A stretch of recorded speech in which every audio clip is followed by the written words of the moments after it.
बिस्मिल्लाहिर्रहमानिर्रहीम। अच्छा जी, ये लोहे का एक ब्रैकेट बनाने की कोशिश कर रहा हूँ मैं।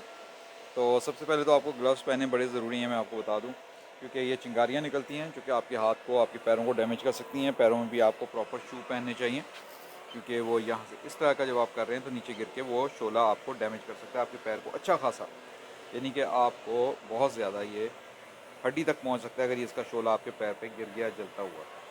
अब ये 2 एंगल के पीस हैं, एंगल आयरन है, इनका मैंने 90 डिग्री के ऊपर मैंने इनको जोड़ना है आपस में।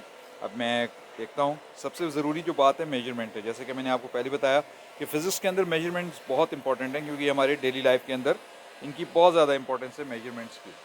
तो ये आप देख सकते हैं कि मैं इसको 90 डिग्री के ऊपर जोड़ने की कोशिश कर रहा हूँ। मेरा जो ये नीचे डिज़ाइन है ये 90 डिग्री के ऊपर है, तो मैंने इसके मुताबिक इसको एडजस्ट करना है, और ताकि ये मेरे पास 90 डिग्री के ऊपर जुड़ जाए।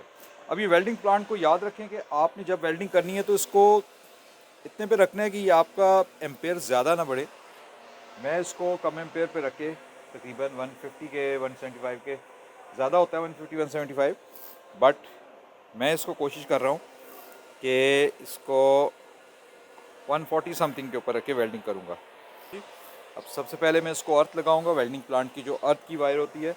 अगर आपका पेंट वाला पेंट शुदा मटेरियल है तो याद रखें कि सबसे पहले आपके लिए ज़रूरी है कि आप उसका वहाँ से पेंट छील दें। मैंने अर्थ का लगा दिया, क्योंकि वेल्डिंग का ये जो फिज़िक्स होती है इसके अंदर ये होता है कि एक अर्थ होती है और दूसरी तरफ से आपको करंट एम्पेयर की सूरत में आ रहा होता है। और वेल्डिंग के लिए बड़ा ज़रूरी है कि आपको ये ग्लासेस पहनने चाहिए, क्योंकि ये आपकी आंखों के लिए बहुत ज़्यादा डैमेज का सबब बन सकता है। अभी देखिए कि मैंने इसको जोड़ना है। सबसे पहले एक टांग का भी लग जाए, अगर ये जुड़ जाए तो ये कम से कम अपना नियत में आ जाएगा। बिस्मिल्लाहिर्रहमानिर्रहीम।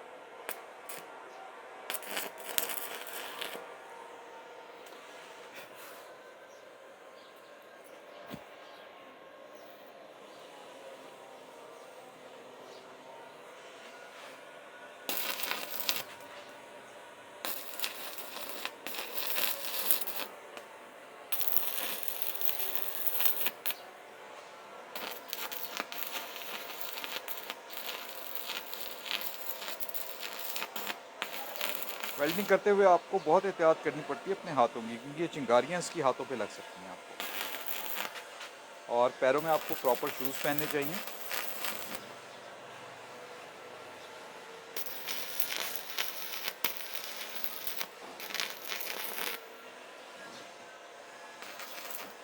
पहले मुझे ये वेल्डिंग के काम करने के लिए ना छोटे छोटे काम होते थे घर के अंदर, उनके लिए मुझे वेल्डिंग वालों की बड़े मिन्नत समाजत करनी पड़ती थी। पैसे भी देते थे उनको और मिन्नत समाजत अलग करते थे। तो लेकिन फिर मैंने कहा कि एक दफ़ा मुझे एक वेल्डिंग वाले भाई साहब ने बहुत ज़्यादा मुझे वो किया, धोखा दिया। 1 महीने से वो कहते रहे कि मैं आऊँगा आऊँगा। आखिरकार मैंने कहा ठीक है भाईजान, आप घर बैठे, मैं कुछ खुद ही अल्लाह ताला के फजल करम से करता हूँ। तो अल्लाह ताला के फजल करम से मेरे जहन में आया कि मैं क्यों नहीं कर सकता। तो मैंने फिर इसको वेल्डिंग का एक प्लांट ले लिया छोटा सा, और साथ ही फिर मैंने ट्राई किया। अभी देखिए ये मेरे हाथ पे लग गया। हालांकि ये ग्लव्स वैसे पहने हुए हैं तो ये काफ़ी ज़्यादा आपके हाथ को डैमेज कर सकता है। आपको ग्लव्स बेहतर पहनने चाहिए। मेरे पास इस वक्त ग्लव्स बेहतर वाले नहीं हैं, तो इसको ज़रा बहुत एहतियात से आपने टांगे लगाने होते हैं।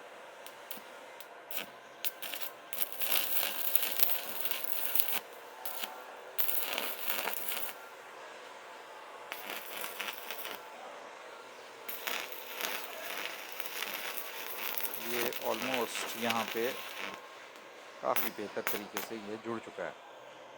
अब इसकी दूसरी साइड से करते हैं इंशाल्लाह। ये अब देखिए काफ़ी अच्छा जुड़ चुका है। अब इसकी लोअर साइड से इसको वेल्ड करते हैं इंशाल्लाह। और ये काफ़ी गर्म है।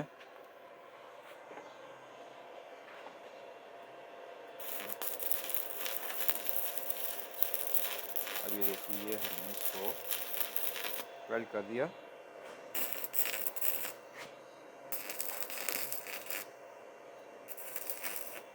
तो ये काम तो वैसे रिस्की होता है, बट अगर आप एहतियात करें तो इंशाल्लाह काफ़ी बेहतर हो जाता है। आपके पास एक आपकी जो नॉलेज होती है उसको इस्तेमाल कर लेते हैं आप। तो ये अल्हम्दुलिल्लाह मैंने इसको जोड़ लिया है। ठीक है जी, अभी काफ़ी ज़्यादा मजबूत हो गया अल्हम्दुलिल्लाह। अब मैं ये ब्रैकेट बनाने के बाद ये एंगल का पीस जोड़ रहा हूँ। ये किस लिए जोड़ रहा हूँ, क्योंकि आपको पता है कि मोमेंट आर्म जो होता है, वेट जो होता है, जब इस तरफ पड़ना है, इस वाले आर्म के ऊपर जब वेट पड़ना है तो उसने इस तरफ इसको नीचे की तरफ मूव करना है। तो यहाँ से इसको लिफ्ट करने के लिए हमें इसके सेंटर ऑफ ग्रेविटी के करीब, जितना बेहतर होगा अगर मैं इसको बड़े पीस को यूज़ करूँगा तो वो सेंटर ऑफ ग्रेविटी के करीब आ जाएगा, ताकि जब वेट इसके ऊपर पड़े तो ये सेंटर ऑफ ग्रेविटी के करीब आ जाए। क्योंकि मैंने इसकी एक्स्ट्रा लेंथ जो है वो उसको काट देना है, तो मेरा सेंटर ऑफ ग्रेविटी यहाँ पे शिफ्ट हो जाएगा। तो इसलिए मैं इसका छोटा पीस यूज़ कर रहा हूँ और सेंटर ऑफ ग्रेविटी का लिहाज करते हुए, ताकि मेरा जो चीज़ मैंने इसको सपोर्टिंग के लिए रखनी है वो मेरी इसके साथ आ जाए, और सेंटर ऑफ ग्रेविटी इसका जो है वेट इसके ऊपर पड़े। और जो कि जब ये वेट इसके ऊपर पड़ेगा तो ऑटोमेटिकली ये वेट जो है इसमें से ट्रांसफ़र होके ये उस तरफ दीवार के साथ जो चीज़ लगी होगी उसमें ट्रांसफ़र हो जाएगा और वेट उस दीवार पे पड़ेगा, ताकि ये जो है यहाँ से डैमेज ना हो अगर मैं इस पर एक्स्ट्रा वेट डाल भी दूँ। तो ये इसलिए होता है। तो ये हमारा सेंटर ऑफ ग्रेविटी का एप्लीकेशन भी आपको नज़र आ रही होगी यहाँ पे।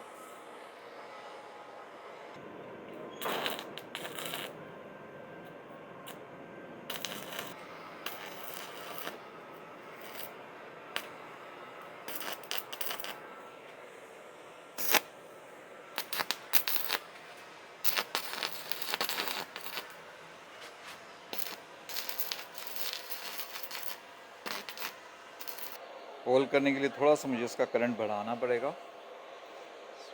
देखता हूँ इसके करंट को इंक्रीज़ कर लेते हैं थोड़ा सा, क्योंकि ये चिपक रहा है।